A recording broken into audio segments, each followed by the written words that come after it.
Hello students, myself Roma Agrawal and this year I am scoring 631 marks out of 720 with an AIR of 13429. So aspirants generally मुझसे पूछते हैं कि मेरी resources of preparation क्या थे या मैंने कहाँ से prepare किया. So these were the resources which I used उन सालों में जिन साल मेरा selection नहीं हो रहा था. मैं बहुत ज़्यादा modules को solve करती थी. मेरे पास ऑलमोस्ट हर कोचिंग का मॉड्यूल था. मैंने सबको सॉल्व भी करना चाहा था and I had universal, I had HC Verma, मुझ पे सब कुछ था.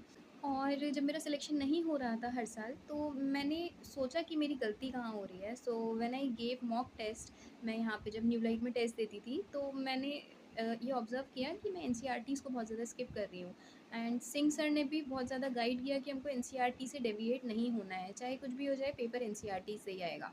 तो I started focusing on NCERTs and इस साल जिस साल मेरा सिलेक्शन हो रहा है, these were the books I studied and I am very very very thankful to Singh sir कि उन्होंने मुझको सही गाइड किया कि एनसीईआरटीज़ ही पढ़ना है. जब मैं मेन पेपर भी देने गई थी, मेरे मॉक टेस्ट में ही स्कोर्स इंप्रूव होना शुरू हो गए थे जब मैंने एनसीईआरटीज़ पर फोकस किया.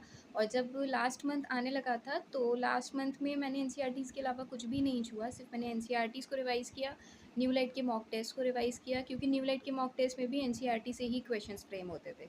तो मैं जब उन टेस्ट को रिवाइज़ करती थी, तब मेरी ऑलरेडी एनसीईआरटी के पॉइंट्स जो हैं रिवाइज़ होते जाते थे. तो जब मैं मेन एग्ज़ाम भी देने गई थी, मुझे ज़्यादा फ़र्क नहीं लगा क्योंकि पेपर एनसीईआरटी से ही था और मॉक टेस्ट जो देती थी उससे भी बहुत सारे क्वेश्चन सिमिलर फ्रेम हुए थे. तो मैं सिर्फ यही एडवाइस करूँगी कि तुम लोगों को सिर्फ एनसीईआरटीज़ पर फोकस करना चाहिए. एक्स्ट्रा बुक्स, एक्स्ट्रा मॉड्यूल्स के पीछे नहीं भागना चाहिए. सिर्फ प्रीवियस ईयर लगाओ और एनसीईआरटीज़ करो और न्यू लाइट के टेस्ट दो ऑफ कोर्स. एंड एक भी टेस्ट स्किप नहीं करना है एंड कॉन्स्टेंटली मोटिवेटेड रहना है. And journey ends with a beautiful note. Thank you.